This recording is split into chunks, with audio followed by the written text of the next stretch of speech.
और मैं जल्दी जल्दी डालूंगा उसको, ठीक है ना। तो थ्योरी तो हमने बताया, थोड़ा सा उसको बताया था हमने, थ्योरी का टॉपिक। अब हम लोग देखते हैं कुछ क्वेश्चन करेंगे। क्वेश्चन में तो बहुत तरह के क्वेश्चन, अलग अलग टाइप के क्वेश्चन हैं, लेकिन मैं जो हूँ ज़रा सा एक पैटर्न टाइप का क्वेश्चन है, वो देखते हैं क्या चीज़ होता है, ठीक है ना। कितनी बात समझ में? 7 भाई है। तो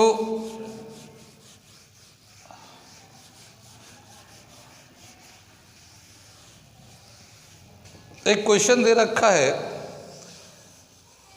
उसको मैं लिखता हूँ, फिर उसके हिसाब से कई सारे सवाल बन देंगे और समझ में आएगा वो क्या चीज़ है, ठीक है ना। थोड़ा सा शायद वो चश्मा छूट गया वहाँ पे। तो ऐसे तो हम लोग Q is equal to n into e कराया था कल, Q is equal to n into e. तो उसके बहुत सारे सवाल किए थे हम लोगों ने, और अब हम लोग ज़रा सा एक सवाल इसको करते हैं कंसेप्ट बेस। अच्छा लगेगा, मुझे लग रहा है कि अच्छा लगेगा, क्योंकि और वैसे होने को और भी बहुत सारे सवाल हैं। तो एक मैं सवाल लिखता हूँ, ठीक है ना, उसके बाद मैं इससे रिलेटेड बहुत सारे टॉपिक्स करता हूँ। Two identical charge Q each, two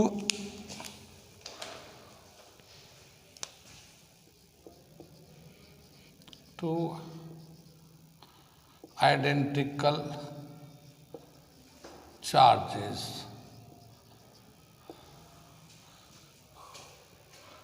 Q each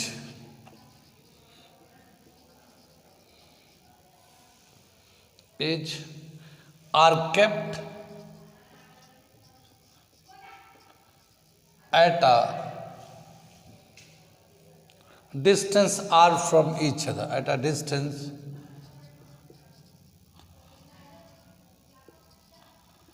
r from each other.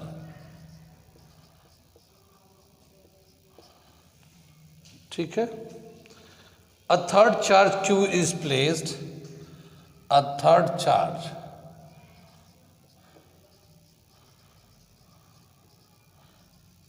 Q is placed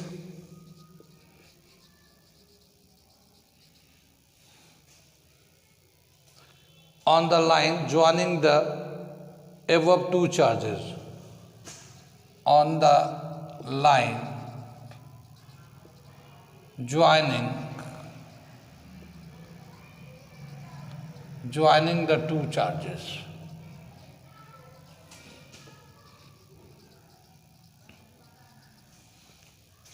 Two charges, such that all the three charges are equilibrium, such that all the three charges are in equilibrium.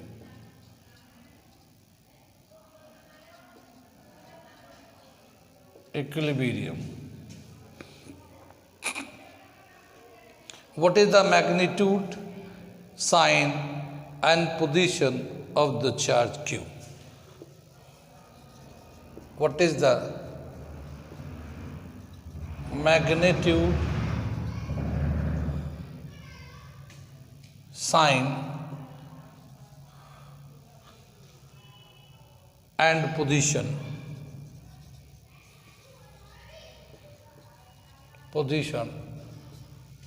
of charge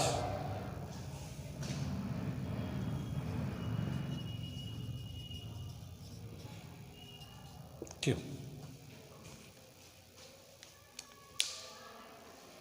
ठीक है ना। मैं इस question को एक बार पढ़ देता हूँ, क्योंकि वो तो ऑलरेडी रिकॉर्ड हो रहा है, मगर क्वेश्चन लिखते वक्त थोड़ा सा इशू हो जाता है। क्या बोला है, ये क्वेश्चन दे रखा है, two identical charges Q each are kept at a distance of r from each other. A third charge, a small q, is placed on the line joining the two charges, such that all the three charges are in equilibrium. What is the magnitude, sign and position of the charge small q? ठीक है, ये सवाल दे रखा, अब इसको हम लोग figure बना के समझते हैं। ठीक है, क्या बोला कि दो चार्जेस हैं, ये कैपिटल क्यू है, ये भी कैपिटल क्यू है। ठीक है, और इन दोनों को जब ज्वाइन करते एक लाइन से तो ये आर डिस्टेंस है। ठीक है ना, आर डिस्टेंस पे दोनों चार्ज रखे हुए हैं। एक थर्ड चार्ज ये क्यू है जो कहीं पे रखा हुआ है, यहाँ पे कहीं पे रखा हुआ है। ठीक, इस थर्ड चार्ज के रखने के बाद ये पूरा तीनों चार्ज इक्विलिब्रियम में आ जाता है। तो बताना है कि ये जो थर्ड चार्ज है इसका मैग्नीट्यूड कितना है, साइन क्या है एंड पोजीशन क्या है। कितना समझ में आइए, आगे चले, सवाल समझ में आइए। अब हम लोग सॉल्यूशन करते हैं। ठीक है ना, सॉल्यूशन करेंगे और यहाँ से बहुत सारी बातें सीखेंगे, बहुत सारी बातों को सीखेंगे। यहाँ पे सॉल्यूशन करने के लिए यहाँ पे तो क्यू, दोनों कैपिटल क्यू बराबर दे रखा है, हम लोग इसको बाद में बराबर लेंगे। अभी मीन टाइम में हम लोग अलग अलग ले लेते हैं। तो Q1 Q2 कर देते हैं, कहते हैं दोनों का अलग अलग मैग्नीट्यूड है। क्या बताया कि अगर जब ये चार्ज नहीं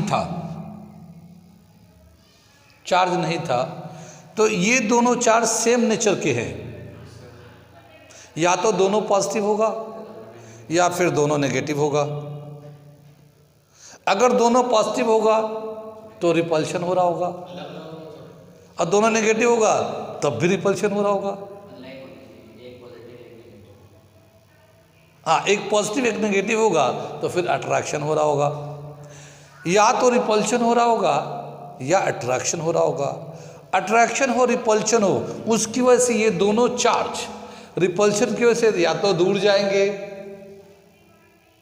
या अट्रैक्शन की वजह से करीब आएंगे, लेकिन स्टेशनरी स्टेट में नहीं रहेंगे, रेस्ट में नहीं रहेंगे। कुछ बात समझ में आ रही है? अगर दोनों का चार्ज सेम हुआ, रिपल्शन होगा दूर जाएंगे, अपोजिट हुआ अट्रैक्शन होगा करीब आएंगे, पर वो रेस्ट में नहीं रहेंगे, या तो दूर जा रहे होंगे या करीब आ रहे होंगे। लेकिन क्या बताया कि एक चार्ज को स्मॉल क्यू को जब यहाँ रख दे रहे हैं, जब स्मॉल क्यू को रख दे रहे हैं यहाँ पे, तो अब ये इक्विलिब्रियम में आ गया है। इक्विलिब्रियम का मतलब ना वो जा रहा है ना ये जा रहा है दूर, हाँ रेस्ट में आ गया, ना दूर जा रहे हैं ना करीब आ रहे हैं, अपने अपने पोजीशन पे रेस्ट में आ गए। कितनी बात सुन रहे, आगे चले पीछे चले, समझ में बात आ रही है? अब क्या बताया कि अगर मान लेते दोनों ही पॉजिटिव चार्ज है, ठीक है, और ये जो क्यू है स्मॉल क्यू ये भी पॉजिटिव चार्ज है, नहीं मैं मान के चल रहा हूं, तो क्या होगा कि ये उसको ये तो पहले ऑलरेडी आपस में इनका रिपल्शन था, उसके ऊपर ये पॉजिटिव आ गया तो ये और उसको रिपल्शन करेगा, इसको भी रिपल्शन करेगा, यानी इक्विलिब्रियम में नहीं आ सकता अगर ये पॉजिटिव हुआ तो। लेकिन अगर ये नेगेटिव हो तो क्या होगा, ये इसको अट्रैक्ट करेगा, इसको भी अट्रैक्ट करेगा, और इस अट्रैक्शन की वजह से दोनों करीब आ रहे होंगे। जैसे बीच में हम ये नेगेटिव चार्ज, मैं मान लो मैं नेगेटिव चार्ज हूँ, इधर पॉजिटिव चार्ज ये, तो हम अपोजिट चार्ज होंगे, इसको भी अट्रैक्ट करेंगे, इसे भी अट्रैक्ट करेंगे। लेकिन वो दोनों पॉजिटिव चार्ज है तो दोनों आपस में रिपेल करेंगे, तो उन दोनों के बीच में रिपल्शन हो रहा होगा, लेकिन हमारी वजह से अट्रैक्शन हो रहा है। चूँकि मेरा मैग्नीट्यूड कम है, ठीक है, मेरा मैग्नीट्यूड कम है चार्ज का, उनका ज़्यादा है, तो उनका मैग्नीट्यूड ज़्यादा होने की वजह से रिपल्शन भी ज़्यादा होगा। तो कहीं ना कहीं आके मेरा अट्रैक्शन दोनों तरफ से मेरा अट्रैक्शन और उनका रिपल्शन बैलेंस कर जाएगा, और जहाँ बैलेंस कर जाएगा वहीं इक्विलिब्रियम आ जाएगा। कितनी बात समझ में, आगे चले। तो क्या समझ में आया कि यहाँ पे ये जो स्मॉल क्यू है, नेगेटिव चार्ज रखेंगे, अगर ये टर्मिनल चार्ज जो है पॉजिटिव है, तो ये जो नेगेटिव बीच वाला जो चार्ज रख रहे हैं इसको नेगेटिव होना पड़ेगा। क्यों? क्योंकि जब पॉजिटिव रखेंगे तो इक्विलिब्रियम नहीं आने वाला। ठीक, अगर ये दोनों नेगेटिव हुआ तो ये वाला फिर नेगेटिव नहीं रख सकते, पॉजिटिव रखेंगे तब जाके इक्विलिब्रियम आएगा। क्या समझ में आया कि अगर दोनों टर्मिनल चार्ज जिस नेचर के हैं, अगर हम उसे चाहते कि वो इक्विलिब्रियम में आए, तो ये थर्ड चार्ज उसके अपोजिट नेचर का होना चाहिए। कुछ बात समझ में आ रही है? अपोजिट नेचर का साइन। अगर ये दोनों जिस चार्ज में दोनों पॉजिटिव है तो हमें ये इक्विलिब्रियम में लाने के लिए इसे नेगेटिव लेना पड़ेगा, दोनों नेगेटिव है तो हमें इसको पॉजिटिव लेना पड़ेगा।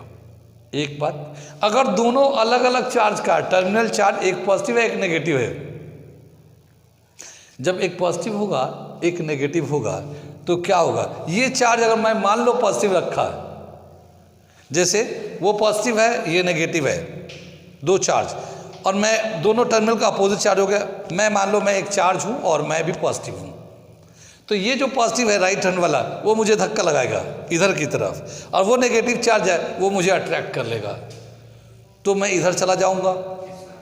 पॉजिटिव, जब मैं पॉजिटिव था तब, अगर मान लो मैं नेगेटिव हूं और ये पॉजिटिव राइट वाला वो नेगेटिव है, तो वो नेगेटिव मुझे रिपेल करेगा, तो मैं पॉजिटिव अट्रैक्ट करेगा, तो फिर मैं इधर चला जाऊंगा। यानी बीच में कहीं पे भी मैं रुक नहीं पाऊंगा, ना वो रुक पाएंगे, यानी इक्विलिब्रियम नहीं आएगा।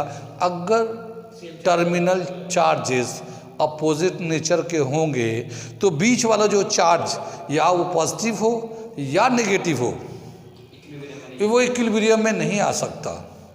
कितनी बात सुन में? वो इक्विलिब्रियम में नहीं आ सकता।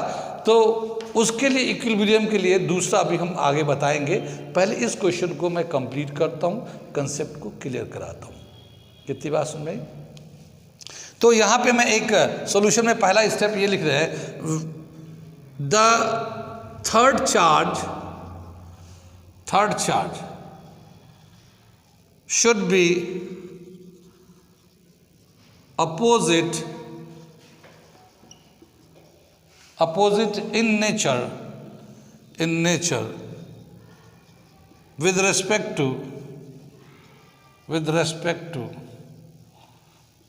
terminal charges।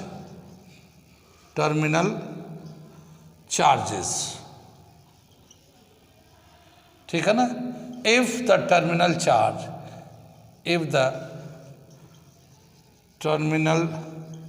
charges are of same nature। ठीक है ना? अगर टर्मिनल चार्ज सेम नेचर के हैं तो जो थर्ड चार्ज होगा उसके अपोजिट नेचर का होना चाहिए। ठीक है ना? या यहाँ पे ऐसे भी लिख सकते हैं, to acquire the equilibrium the third charge should be opposite to the terminal charge। ऐसे भी कह सकते हैं, और ऐसे लिख सकते हैं, to acquire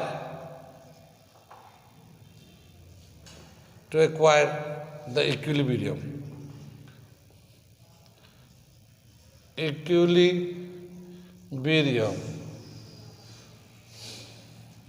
the third charge should be opposite to terminal charges। ठीक है ना? टर्मिनल चार्जेस के अपोजिट होने चाहिए अगर इक्विलिब्रियम चाहते। इक्विलिब्रियम का मतलब ये भी होता है स्टेबल अरेंजमेंट। कितनी बात सुन में? Stable arrangement. तो ये तो हम लोगों ने साइन बता दिया। यहाँ पे अब दूसरा देखने जा रहे हैं, अगर हमें ये निकालना है कि कहाँ पे पोजीशन निकालना चाहते हैं। ठीक है ना? पोजीशन। ठीक है ना? आगे चलते हम लोग यहाँ देखते हैं। ये देखिए, ये तो नेगेटिव चार्ज है और इसने इक्विलिब्रियम बना रखा है। तो जो जैसे मैं बताया था कि मैं बीच में नेगेटिव चार्ज हूँ, ये दोनों पॉजिटिव चार्ज है, तो हमारे इनके बीच में जो अट्रैक्शन होगा इधर से, और इनके बीच में जो अट्रैक्शन होगा हमसे और इनके, ये अट्रैक्शन दोनों तरफ से बराबर होने चाहिए, तभी तो मैं बीच में खड़ा रहूँगा। तो इधर का हाँ, या किसी का ज़्यादा होगा तो मैं जिसका ज़्यादा होगा उसकी तरफ खींचूंगा, ठीक है ना। अगर इक्विलिब्रियम है, इसका मतलब राइट हैंड साइड वाला जो चार्ज है और लेफ्ट हैंड साइड वाला जो चार्ज है, उन दोनों से जो फोर्स लग रहा है वो इक्वल है, ठीक है ना। तो द फोर्स है ना, so the force on third charge is equal from both terminal charges, ठीक है ना, चार्जेस, ठीक है। अगर मान लेते हैं कि ये जो Q चार्ज है, माइनस चार्ज Q1 से x डिस्टेंस पे है, ठीक है ना। यहाँ पे इक्विलिब्रियम आ रहा है, Q को यहाँ रखा है तो इक्विलिब्रियम आ जा रहा है। तो ये Q1 से इसका डिस्टेंस x है, तो यहाँ Q2 से कितना होगा, r माइनस एक्स हो जाएगा। टोटल डिस्टेंस उनके बीच में r था, तो r माइनस एक्स हो जाएगा। तो force on Q due to Q1 is equal to force on Q due to Q2। ये समझ में आया हम लोग। स्मॉल चार्ज पे Q1 से कितना फोर्स लग रहा, वो फोर्स, और स्मॉल r पे Q2 से कितना फोर्स, वो फोर्स, दोनों बराबर है इक्विलिब्रियम के टाइम पे, ठीक है ना, जब इक्विलिब्रियम है तो। अब ये जो फोर्स निकालेंगे K Q1 x square K Q2 r minus x square, ये हमारा फॉर्मूला आ जाएगा वो कूलम्स लॉ के हिसाब से, ठीक है ना। दोनों का चार्ज, उनके बीच का डिस्टेंस, ठीक है। आगे चले, आगे दे रखा है, अगर ये K स्मॉल q दोनों कैंसिल हो जाएंगे, ठीक है। Q1 upon Q2 capital x square upon r minus x square, ठीक है ना। कितनी बात सुनाई, capital Q1 capital Q2, x इसका उधर ले गए, इसको कर दिया, ठीक है। इन दोनों का कॉमन स्क्वायर ले लिया, तो Q1 Q2 x r minus x का कॉमन स्क्वायर कर लिया। दिख रहा है पीछे वाले बच्चों को, ठीक है। अब ये जो कॉमन स्क्वायर था इसकी तरफ शिफ्ट करेंगे तो क्या होगा, इस पे रूट पड़ जाएगा, ठीक है ना। तो क्या आ जाएगा, Q1 upon Q2 whole root is equal to x r minus x, ठीक है। मैं क्वेश्चन को मिटा दे रहा हूँ, बाकी तो हम लोग कर देंगे, बता देंगे। तो क्वेश्चन में मिटा दे रहा हूँ ताकि जगह चाहिए वहाँ के लिए, तो मैं क्वेश्चन को मिटा रहा हूँ इसको, ठीक है। ये जो रूट था ऊपर का अलग, नीचे का अलग कर देते रूट को, ठीक है ना। Root Q1 upon root Q2 x r minus x, ठीक है ना। क्रॉस मल्टीप्लाई करेंगे r root Q1 minus x root Q1 is equal to x root Q2। हमने क्रॉस मल्टीप्लाई करके ब्रैकेट को खोल दिया, ये x को एक तरफ ले जाते हैं, तो r root Q1 is equal to, ये इधर गया तो x root Q1 plus x root Q2। कितनी बात सुन रही, ये x को कॉमन निकाल लेंगे तो x कॉमन निकाल लिया, root Q1 plus root Q2, और ये r रूट Q1, ठीक है ना। ये x, हमें x का पोजीशन निकालना है कि ये जो Q चार्ज जो रखा हुआ है Q1 से कितना दूर पे रखा हुआ, तो x, तो हमें x निकालना है। तो x को रखेंगे और ये टर्म को इसके नीचे लाएंगे, तो क्या मिलेगा हमें, x is equal to root Q1 upon root Q1 plus root Q2 whole bracket करके r से मल्टीप्लाई कर दिया, ये जो r था ना अलग कर दिया। ये हमारा एक फाइनल फॉर्मूला आ गया पोजीशन निकालने के लिए, ठीक है ना। ये क्या है, जो ये x लिया हम लोगों ने Q1 से डिस्टेंस लिया है, तो ये ऊपर में Q1 है रूट में, नीचे में Q1 रूट में प्लस Q2 रूट में इंटू R है, ठीक है ना। अगर हम लोग इसको और फर्दर सिंप्लीफाई करेंगे तो क्या होगा, ये देखिए, ये Q1 को रूट को नीचे लेके आ जाते हैं, इसके नीचे, हाँ रेशनलाइज भी कर सकते हैं, लेकिन मैं इसको ऐसे नीचे ला लेता हूँ। तो ये रूट Q1 को रूट Q1 से डिवाइड करेंगे, फिर प्लस रूट Q2 को रूट Q1 से डिवाइड करेंगे, तो ये x मिलेगा हमें 1 upon root Q1 divided by root Q1 plus root Q2 divided by root Q1 into ये R आ गया, ठीक है ना। ये कैंसिल होके 1 हो जाएगा ये। तो x का वैल्यू हम लोग चाहे तो R अपॉन या 1 upon Q2 upon Q1 whole root plus 1 whole bracket ये R, ऐसे भी लिख सकते हैं, दिख रहा है, ये ऐसे भी लिख सकते हैं, ये ऐसे भी लिख सकते हैं, दोनों में से कोई भी लिख सकते हैं।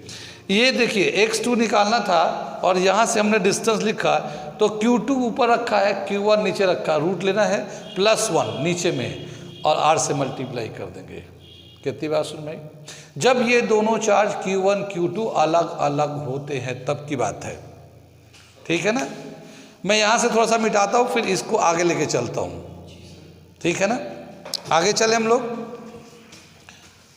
यहाँ से मैं मिटा दे रहा हूँ ये इसको, बल्कि ये नीचे का भी ये स्टेटमेंट जो है ना हटा लेते हैं, इसकी ज़रूरत नहीं है, हम लोग चल रहे हैं आगे के लिए।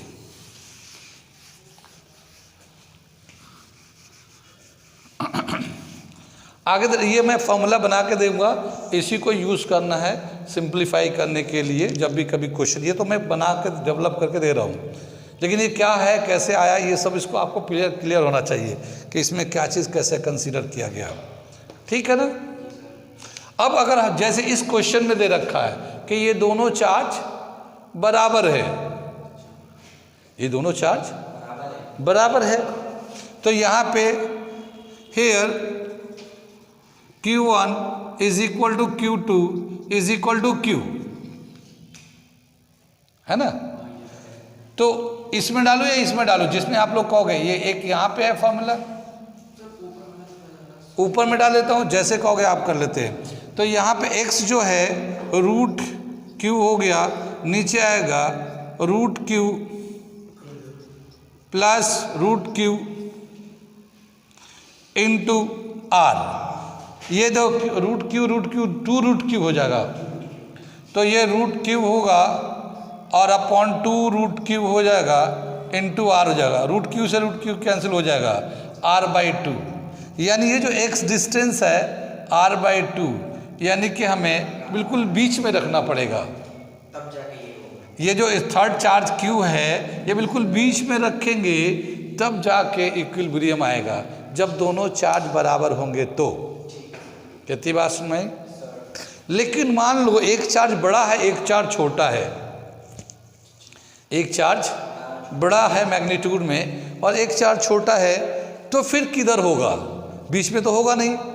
बीच में तो तभी होगा जब दोनों चार्ज बराबर होंगे मैग्नीट्यूड के हिसाब से, लेकिन अगर छोटे बड़े चार्ज होंगे तो फिर वो पोजीशन कहाँ होगा जहाँ पे इक्विलिब्रियम होगा। कुछ बात समझ में आ रही है। तो हम दो चार्ज एग्जाम्पल के तौर पे ले लेते हैं, ठीक है ना। हम लोग ले लेते हैं, आगे चलते हम लोग। Q1 को हम लोग ले लेते हैं 16 माइक्रो कूलम, ठीक है ना, एंड Q2 को ले लेते हैं हम लोग 9 माइक्रो कूलम। ऐसा हम लोग क्यों ले रहे हैं, क्योंकि ये रूट में है, तो रूट से निकालने के लिए ऐसा एक नंबर लेंगे जो परफेक्ट स्क्वायर हो जाए। हाँ ठीक है ना। हाँ, इसको जैसा फिगर को बना दूं ताकि वो आसानी लगे फिर, क्योंकि वो लिखते लिखते उसमें चले गए हम लोग, ठीक है ना। Q1 Q2 R था, Q था, X था, R माइनस X था, ठीक है ना। इतना हम लोगों ने किया था ये, ठीक। तो हम लोग क्या बता रहे थे कि हम लोगों ने ये ले लिया और हम लोग Q1 जो है ये वाला चार्ज है 16 माइक्रोकूलम, Q2 9 माइक्रोकूलम है, दोनों का बीच का ये ले लिया। अब हम लोग अगर x निकालना चाहते इस फॉर्मूले में डाल दे, उस फॉर्मूले में डाल दे, जिसमें चाहो उसमें डाल सकते हैं। लेकिन एक बहुत खास जो डिफरेंस है वो मैं बताना चाह रहा हूँ कि जब हम लोगों ने x निकाला तो x कहाँ से कहाँ तक डिस्टेंस लिया, Q1 से लेके Q तक का डिस्टेंस लिया है, तो वो x लिया है। तो जो फॉर्मूला आया उसमें Q1 ऊपर आया हुआ है। अगर हम लोग इधर Q2 से लेते पहले, Q2 से, तो Q2 ऊपर आता है, नीचे Q1 प्लस Q2 आता है। तो किधर से हम लोगों ने x को सेलेक्ट किया है उसी का चार्ज ऊपर आएगा, ये ध्यान रखना है। कितनी बात सुन में? तो अब हम लोग यहाँ से डिस्टेंस Q1 से लिया इसका x, तो इससे हम लोग कर रहे हैं। तो क्या आ जाएगा, x is equal to root Q1, हाँ रूट 16 कर लेते, इसमें डायरेक्ट कर लेते 16 माइक्रोकूलम, और ये 16 माइक्रोकूलम यहाँ पे भी आ जाएगा, फिर ये आ जाएगा हमारा 9 माइक्रोकूलम, ठीक है ना, 9 माइक्रोकूलम इनटू जितना डिस्टेंस था r हमने ले लिया, ठीक है ना। ये 16 का आ जाएगा 4, ठीक है ना, और ये कितना आ जाएगा 7, 4/7 आ जाएगा ये। कितनी बात में, क्योंकि 16 का 4 हो जाएगा, 4 + 3 7।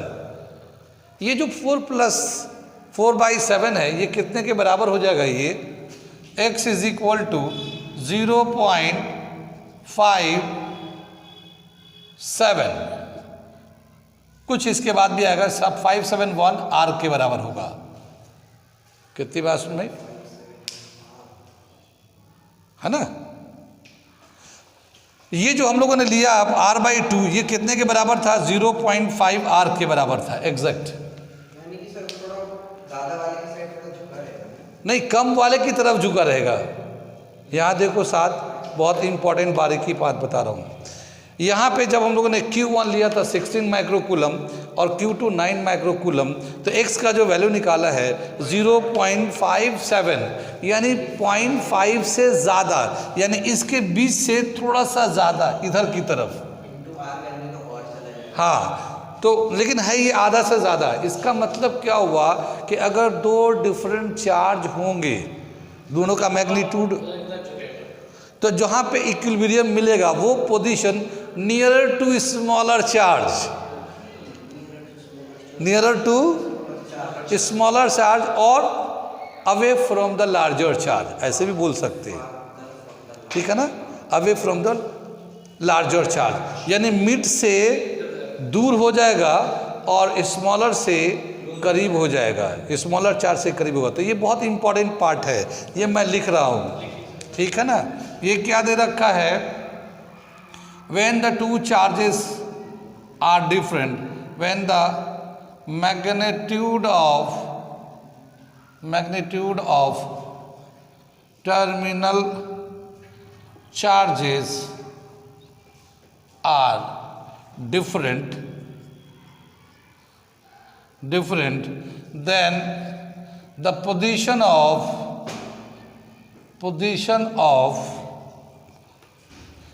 equilibrium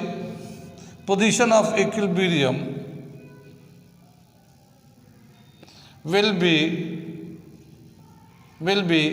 nearer to smaller charge, nearer to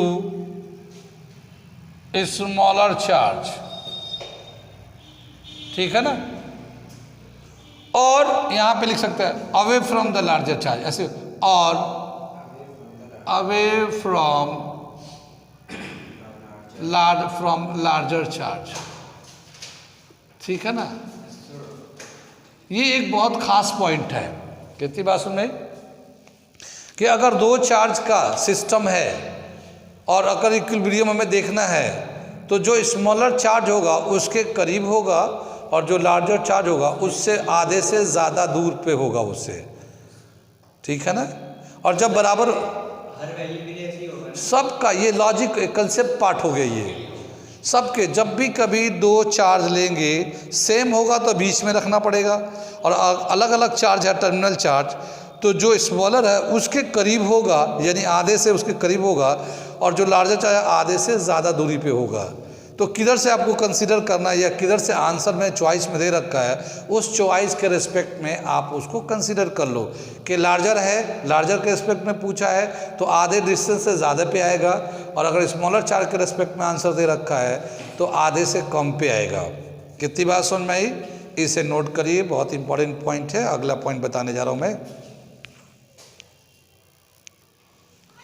अब क्या बताया कि ये तो दूसरा पॉइंट हुआ, पहले हम लोगों ने साइन बताया, दूसरा पोजीशन बताया, और तीसरा हम बताने जा रहे हैं magnitude of small Q. Question में दे रखा, क्वेश्चन में पढ़ेंगे तो समझ में आए। तो मैग्नीट्यूड ऑफ स्मॉल क्यू कैसे निकालेंगे, ये हम लोग मिटा के बताने जा रहे हैं। ठीक है,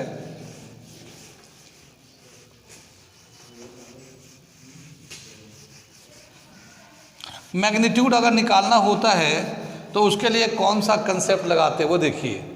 क्या बताया कि ये जो चार्ज है ये अट्रैक्ट कर रहा होगा, ये अट्रैक्ट कर रहा होगा इसको अपनी तरफ, लेकिन जैसे जैसे ये करीब आएगा इससे इसके बीच में दोनों टर्मिनल चार्ज पे रिपल्शन हो रहा होगा, तो उनका रिपल्शन, जो टर्मिनल चार्ज है उनका रिपल्शन और इन दोनों चार्ज के बीच का अट्रैक्शन दोनों बैलेंस कर जाएंगे, तब उस रिलेशन को यूज़ करेंगे तो मैग्नीट्यूड ऑफ स्मॉल क्यू का वैल्यू आएगा। कितनी बात सुन में? आगे चले हम लोग, तो वो चलते हैं। क्या दे रखा है इसमें? The force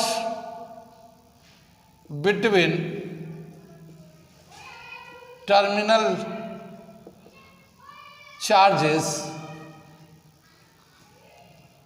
charges is equal to force between small q and q1 ले लेते हैं। q1 q2 किसी से भी ले सकते हैं, लेकिन हम q and q1 ले लेते हैं। बात समझ में? हम लोग इधर से भी ले सकते हैं, कोई फर्क नहीं पड़ता, सेम रिजल्ट आएगा। इधर से भी ले सकते हैं, दोनों में से किधर से भी ले लो, इनके बीच का फोर्स और इनके टर्मिनल का फोर्स। कितनी बात समझ में? तो इनके टर्मिनल इस वाले चार्ज के बीच में फोर्स होगा कि Q1 Q2 upon R square, है ना? इन दोनों के बीच का डिस्टेंस तो R है, और इनके Q1 के बीच लेते तो Q1 अपॉन X स्क्वायर। कितनी बात सुन रही? K से K कैंसिल हो जाएगा, ठीक है? ये ऐसे ही रहेगा हमारा। आगे चलते हम लोग, यहाँ पे जो है x का जो वैल्यू होगा Q1 Q2 अपॉन Q1, ये पहले हम लोग R स्क्वायर रहने देते हैं, इनको इज इक्वल टू Q1, ये Q1 भी कैंसिल हो रहा है यार, ये वाला भी कैंसिल हो रहा है, ठीक है ना? तो ये K कैंसिल हो गया, Q1 कैंसिल हो जाएगा, यहाँ से बचेगा Q2 अपॉन R स्क्वायर और यहाँ से Q अपॉन X स्क्वायर, ठीक है ना? X का हमारे पास वैल्यू है नहीं, वो तो इक्वल चार्ज के लिए है R/2, लेकिन हमें अलग अलग चार्ज है तो उसके हिसाब से हम root Q upon Q1 upon root Q1 plus Q2 फिर इंटू R, वो फॉर्मूला हमारे पास। तो Q2 जो है ऐसे ही रहेगा, R स्क्वायर, ये Q है, और यहाँ पे ले लेते हैं Q1 का root upon root Q1 plus root Q2, ठीक है ना, इंटू R, और इसके ऊपर ये x के ऊपर जो है ना स्क्वायर लगा लेंगे। देख लो, ये इस पे स्क्वायर था ना, तो ये स्क्वायर कर लिया। कितनी बात समझ में आई? आगे चले। अब क्या बताया कि ये जो है ना स्क्वायर जब हटाएंगे तो ये इस पे पूरा स्क्वायर आ जाएगा, ये R पे स्क्वायर आ जाएगा, लेकिन ये R का स्क्वायर इस R स्क्वायर को कैंसिल कर देगा, ठीक है ना? तो अगर हम लोग इसको क्रॉस कर देते हैं तो हमें मिलेगा, यहाँ पे क्या मिलेगा, Q2 into root Q1 upon Q1 root में है प्लस Q2 रूट में है, इसका ये होल स्क्वायर आ जाएगा, ये ऐसे। Is equal to small Q. कितना समझ में आई?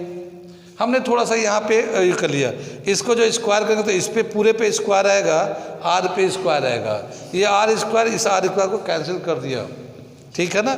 और इसको स्क्वायर जो था ना हमने क्रॉस मल्टीप्लाई कर दिया यहाँ पे, तो Q2 ये स्क्वायर आ गया, ठीक है। ये स्क्वायर जब करेंगे तो इसका रूट कैंसिल हो जाएगा, इसके ऊपर होल स्क्वायर आ जाएगा, तो क्या मिलेगा? Q1 into Q2 upon root Q1 plus root Q2 का whole square is equal to Q। ये हमारा एक फॉर्मूला आ जाएगा। मैग्नीट्यूड ऑफ थर्ड चार्ज निकालना चाहते हैं तो, ठीक है ना, मैग्नीट्यूड ऑफ थर्ड चार्ज, यानी वो जो थर्ड चार्ज हम लोग रखेंगे वो खुद कितने मैग्नीट्यूड का होगा, कितने कूलम का होगा, ठीक है ना। उसका अगर मैग्नीट्यूड निकाला जाए तो क्या फॉर्मूला मिला हमें? दोनों टर्मिनल चार्ज का ऊपर में मल्टीप्लाई करेंगे, नीचे में देखिए Q1 का रूट प्लस Q2 का रूट का होल स्क्वायर कर देंगे। हाँ, उसका कितना वैल्यू होगा, जैसे Q जो है स्मॉल q रख रहे हैं तो उसका कितना मैग्नीट्यूड होगा। अब जैसे यहाँ पे देखिए, यहाँ पे क्वेश्चन में लिखा है दोनों चार्ज बराबर है, यही तो लिखा है क्वेश्चन में। तो यहाँ पे जो है here question according to question Q1 is equal to Q2 is equal to Q, है ना। तो क्या हो जाएगा? Q इंटू Q क्या मिलेगा हमें? Q स्क्वायर, यही तो मिलेगा ऊपर में, है ना। ये Q इंटू Q स्क्वायर हो जाएगा, और ये रूट Q तो 2 रूट Q हो जाएगा, 2 रूट Q आ जाएगा, और इसका ये स्क्वायर है इज इक्वल टू Q हो गया। कितनी बात सुन में? अब अगर हम लोग यहाँ पे इसका स्क्वायर करेंगे तो 2 का स्क्वायर 4 हो जाएगा, इसका स्क्वायर करेंगे तो रूट खत्म हो जाएगा, तो क्या होगा? Q square upon 4Q square is equal to small q। ये Q सॉरी यहाँ पे स्क्वायर नहीं होगा, इसका रूट कैंसिल हो जाएगा। कितनी बात सुन में? इस Q से ये Q कैंसिल हो जाएगा, और ये जो स्मॉल q है कैपिटल Q अपॉन 4 के बराबर आएगा। कितनी बात सुन में? यानी कि जो हम Q यूज़ करेंगे इक्विलिब्रियम के लिए, वो टर्मिनल जो चार्ज है उसका 1/4 होना चाहिए, ठीक है ना। 1/4 होगा तो वो इक्विलिब्रियम आ जाएगा। कितनी बात सुन में आई? ये तो तब था जब दोनों चार्ज एक टर्मिनल का बराबर था। अगर डिफरेंट हुआ तो फिर हम लोग इस वाले फार्मूले से निकाल लेंगे, Q1 into Q2 upon root Q1 Q2 root Q2 का होल स्क्वायर। तो हम लोगों ने क्या देखा? तीनों ही चीज़ों के लिए एक कंसेप्ट लगाया। पहले लगाया हम लोगों ने, ठीक है, कि हमें किस तरह किस नेचर का चार्ज लेना है टर्मिनल चार्ज के रेस्पेक्ट में, ठीक है ना। अगर टर्मिनल पॉजिटिव है तो ये नेगेटिव ले लेंगे, टर्मिनल नेगेटिव है तो हम लोग पॉजिटिव ले लेंगे। पोजीशन के लिए एक फॉर्मूला हम लोगों ने बना लिया, root Q1 upon root Q1 plus root Q2 into R, position निकालना हो, ठीक है ना। और उसी तरह से मैग्नीट्यूड ऑफ चार्ज निकालना है तो Q1 into Q2 upon root Q1 plus root Q2 का होल स्क्वायर। तो ये आ गया क्वेश्चन कंप्लीट, और बेहतरीन क्वेश्चन है। इसके बाद अभी हम लोग आगे चलेंगे, अगला क्वेश्चन करेंगे। कहाँ कहाँ समझ में आया, कहाँ कहाँ नहीं आया। समझ में आए तो ठीक है, नहीं आया तब भी ठीक है। अगर अच्छा लग रहा है तो मेरे चैनल को सब्सक्राइब करिए, लाइक करिए, शेयर करिए, ठीक है ना। तैयारी करिए, हमारे साथ मिलके तैयारी करिए, ठीक है। तो अभी तक हम लोगों ने ये देखा कि जब दोनों टर्मिनल चार्जेस सेम नेचर के होते हैं, या तो दोनों पॉजिटिव होता है या नेगेटिव होता है, तो third charge in between somewhere रखेंगे तो इक्विलिब्रियम आ जाएगा। उन दोनों चार्ज के बीच में कहीं पे रखेंगे तो इक्विलिब्रियम आ जाता है।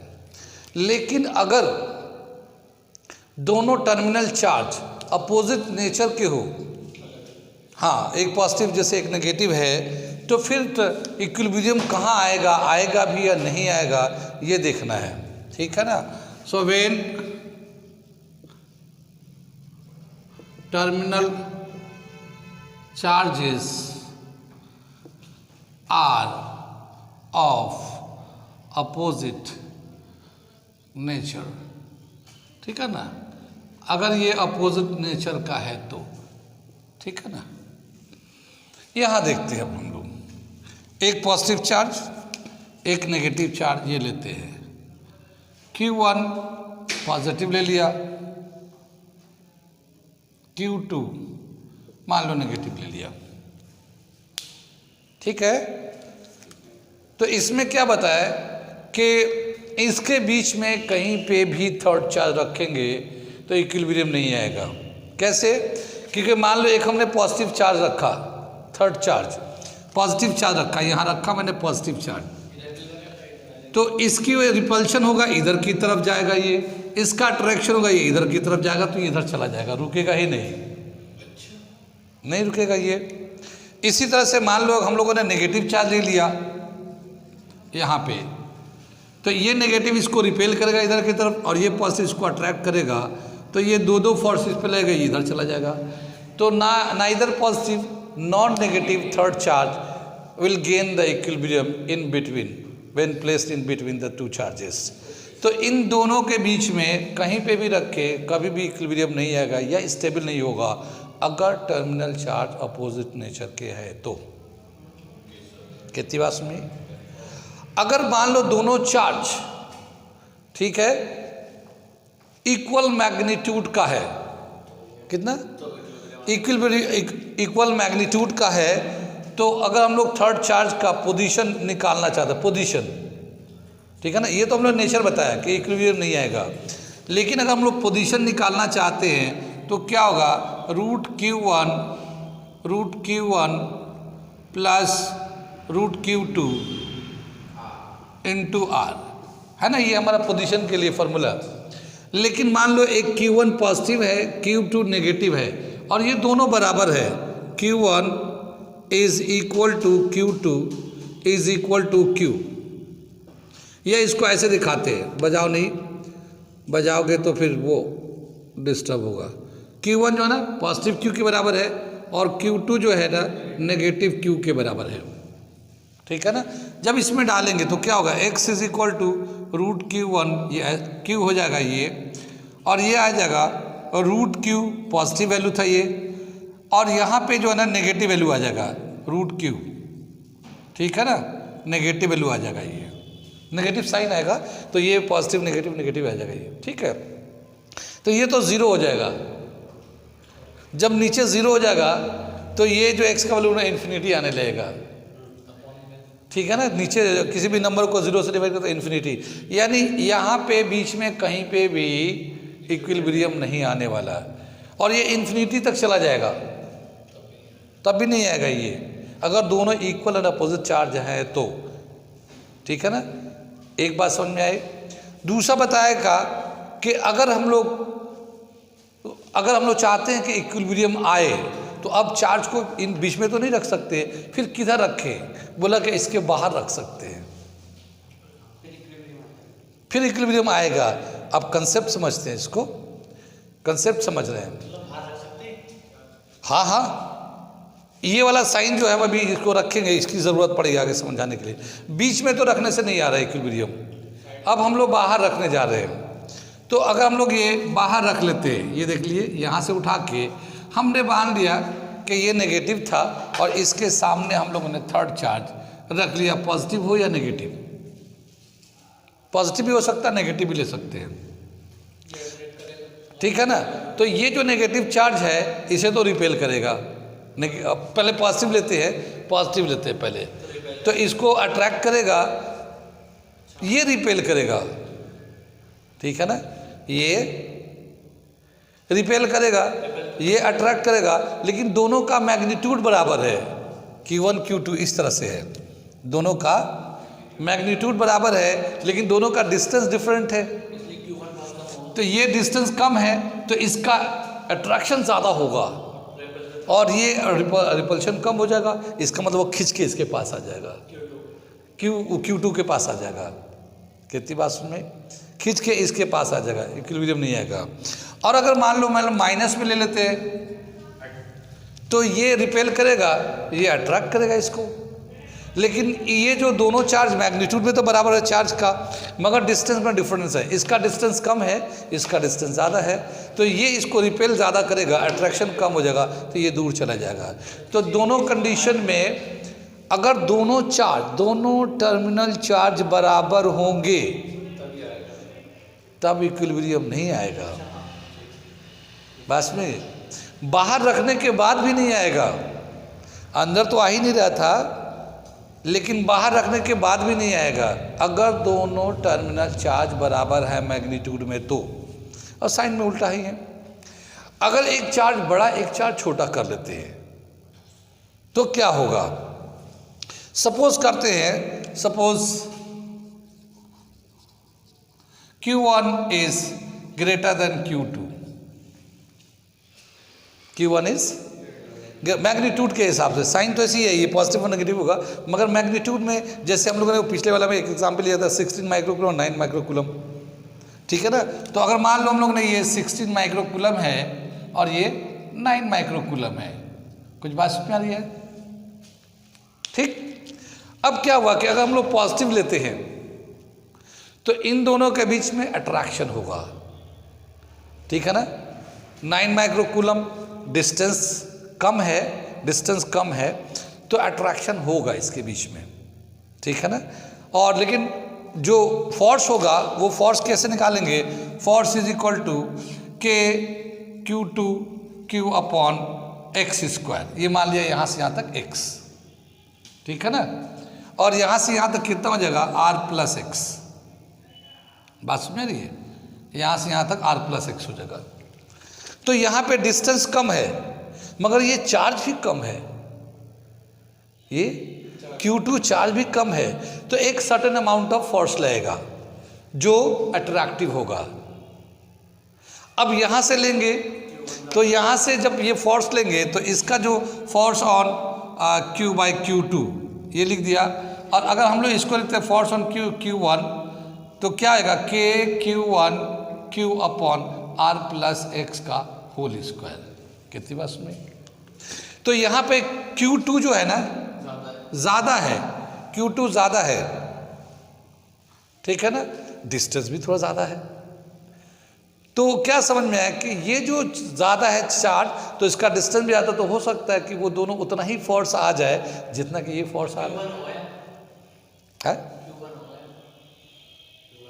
हाँ Q1, सॉरी यहाँ पे Q1 है ये, ठीक है ना। कितनी बात सुन में? जैसे हम इसको फिर लॉजिक से समझते हैं, ये चार्ज कम है तो अट्रैक्ट तो कर रहा होगा लेकिन थोड़ा हल्के करेगा, डिस्टेंस कम है तो थोड़ा ज़्यादा लग रहा होगा, मगर ठीक ठाक एक फोर्स लग रहा होगा। वो उसका चार्ज ज़्यादा है तो वो अट्रैक्ट करेगा, मगर डिस्टेंस ज़्यादा होने थोड़ा सा कम हो जाएगा। तो ऐसा हो सकता है कि उसका जो अट्रैक्शन, सॉरी इसका अट्रैक्शन और उसका रिपल्शन दोनों बैलेंस हो जाए कहीं पे जाके, तो एक डिस्टेंस मिलेगा हम लोगों को जहाँ पे वो बैलेंस हो जाएगा। कितनी बात सुनिए? तो क्या समझ में आया कि जब कभी दो टर्मिनल चार्ज का मैग्नीट्यूड अलग अलग होगा तब इक्विलिब्रियम आ सकता है, लेकिन इक्विलिब्रियम आने के लिए वो जो थर्ड चार्ज रखेंगे वो स्मॉलर चार्ज के करीब रखेंगे, स्मॉलर चार्ज के, हाँ ये स्मॉलर 9 है, ये 16 है, इसके करीब रखना पड़ेगा। अगर हमने इसी चीज़ को इधर ला के रख देते हैं, जरा सा इधर भी रख के देख लें, जैसे मान लो हम लोगों ने ये रख लिया तो ये डिस्टेंस भी कम और मैग्नीट्यूड भी ज़्यादा, तो ज़्यादा रिपल्शन होगा। हाँ बाहर अब ज़्यादा रिपल्शन होगा और ये मैग्नीट्यूड कम है, डिस्टेंस भी ज़्यादा है, तो इसका फोर्स ऑफ अट्रैक्शन कम हो जाएगा। तो इसका कम हो जाएगा, इसका ज़्यादा होगा तो ये पीछे चला जाएगा, ये इक्विलिब्रियम आएगा नहीं। तो जब भी इक्विलिब्रियम अगर हमें गेन करना या अचीव करना है तो उसमें जो थर्ड चार्ज होगा वो स्मॉलर चार्ज के करीब में आना चाहिए। कुछ बात समझ में आई? उसमें भी हम लोगों ने कहा था जो जब दोनों टर्मिनल चार्ज सेम था तो उसमें भी यही चीज़ आ रहा है कि छोटे वाले चार्ज के करीब में रहेगा तो इक्विलिब्रियम आएगा। इसमें भी है, बीच में तो कहीं इक्विलिब्रियम नहीं मिलता, लेकिन जब हम लोग बाहर रखेंगे तो उस तरफ जिधर चार्ज स्मॉलर है उसके आउटर साइड में इक्विलिब्रियम मिल सकता है या मिलता है। कितनी बात में? उसका अगर पोजीशन निकालना चाहे कि वो इस चार्ज से कितना दूरी पे है तो उसका फॉर्मूला पूरा कैलकुलेट करके जब निकालेंगे तो x is equal to root Q2 upon Q2 root minus Q1 root into R। क्या समझ में आई? ये स्मॉलर चार्ज था, इसके करीब है तो जिस चार्ज से हम लोग डिस्टेंस लेंगे उसको ऊपर लेंगे, तो Q2 ऊपर ले लिया, ठीक है ना। ये Q2 है, इससे डिस्टेंस ले रहा है ना, Q1, ठीक है ना। तो इससे x का डिस्टेंस लिया था तो ये ऊपर ले लिया, फिर इसी में से Q2 में से माइनस करेंगे ये हमारा Q1, फिर ये R। तो फॉर्मूला सेम है, सिर्फ बीच में माइनस आ गया और जिधर जो स्मॉलर चार्ज है उसको ऊपर लिया गया है, फिर उसी में से नीचे में से माइनस किया गया है। कितनी बात सुन में, और इस तरह से डिस्टेंस लिया गया। वैसे हम लोग यहाँ पे अगर ये देखेंगे तो ये नीचे माइनस आने लगेगा, क्यों? क्योंकि ये छोटा चार्ज है, ये बड़ा चार्ज है, तो इसको पहले इसको बाद में कर लेंगे, ठीक है ना। क्या कहना चाह रहे हैं हम लोग कि यहाँ पे जैसे ये छोटा है तो ये 3 आ जाएगा, ये 16 है तो 4 आ जाएगा, तो 3 - 4 -1 आएगा, तो ये माइनस में दिखाने लगेगा ये, इसका मतलब ये है। तो सिर्फ मैग्नीट्यूड के लिए हम लोग चाहें तो x = Q2 तो ऊपर ही रहेगा, Q2 तो ऊपर ही रहेगा, और ये √Q1 - Q2, ठीक है ना, × R, ऐसे ले सकते हैं इसको, ठीक है ना। तो पॉजिटिव में आने लगेगा कि कितना डिस्टेंस होगा x का, क्योंकि डिस्टेंस हमें लेना है तो वेक्टर और स्केलर की कोई ज़रूरत नहीं है साइन कन्वेंशन का, तो ये हमें पोजीशन पता चल जाएगा कि Q2 से कितना दूरी पे रखेंगे बाहर में कि ये इक्विलिब्रियम आ जाए। कितनी बात समझ में आई? तो क्या समझ में आया इस वाले पॉइंट पे, ये टॉपिक से क्या समझ में आया कि जब भी कभी दो चार्ज अपोजिट होगा तो इक्विलिब्रियम बीच में नहीं आएगा, बाहर में आएगा। लेकिन बाहर में किधर आएगा? अगर दोनों चार्ज मैग्नीट्यूड में बराबर है तो बाहर में भी नहीं आएगा, एक छोटा एक बड़ा होगा तब जाके आएगा, और जब हम चार्ज को छोटे वाले टर्मिनल की तरफ रखेंगे तभी आएगा। तो ये 2-3 पॉइंट्स को मैं लिख दे रहा हूँ, इधर का आप लोग लिख लिए सब, ठीक है ना। तो मैं ये 2-3 पॉइंट लिख देता हूँ ताकि जो पढ़ने वाले बच्चे होंगे बाद में वो भी इस चीज़ को समझेंगे, ठीक है ना। आगे चले, क्या बताया, when terminal charges are opposite in nature,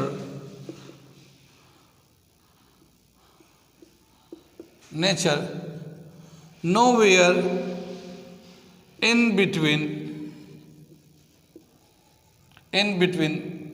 the charge, between the charges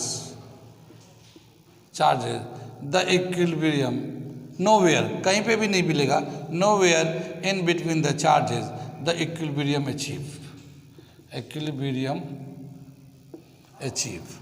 कहीं पे भी हमें इनके बीच में इक्विलिब्रियम नहीं मिलेगा, ठीक है ना। To get equilibrium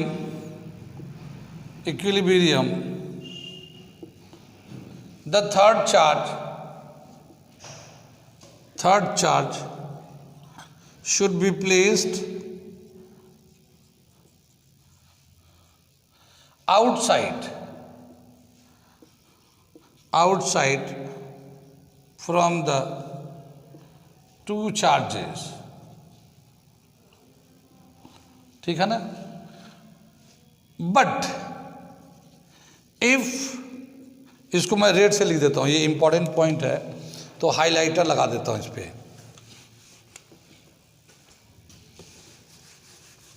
but if the terminal charges are equal in magnitude, then it will also not be stable, though the third charge is placed outside, ठीक है ना। ये हम लोगों ने बाहर रखने के बाद भी इक्विलिब्रियम नहीं आएगा अगर दोनों चार्ज इक्वल मैग्नीट्यूड के होंगे तो। थर्ड में बोला क्या, to obtain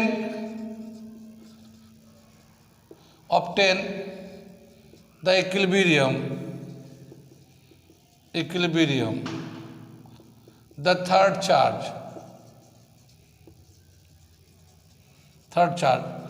should be placed nearer to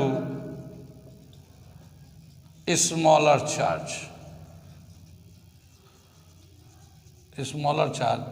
when the terminal charges are of different magnitude। अगर अलग अलग मैग्नीट्यूड के हैं तो स्मॉलर वाले की तरफ रखेंगे तब जाके इक्विलिब्रियम आएगा। कितनी बात समझ में आई? तो ये एक बहुत ही लॉजिकल कंसेप्चुअल सवाल बनता है और वो जो है क्वेश्चन दिया जाता है तो जो चॉइस लगाते हैं वो लॉजिक के हिसाब से आप बहुत आसानी से कर सकते हैं। वैसे कैलकुलेट करने में थोड़ा टाइम लगेगा, ये लगाओ वो लगाओ, वैसे कोई बहुत बड़ा वो नहीं है, लेकिन फिर भी अगर कंसेप्ट क्लियर होगा तो बहुत ही आसानी से इस क्वेश्चन को कर सकते हैं। ठीक है, तो यहाँ तक आज हम लोग इसको यहीं रहने देते हैं।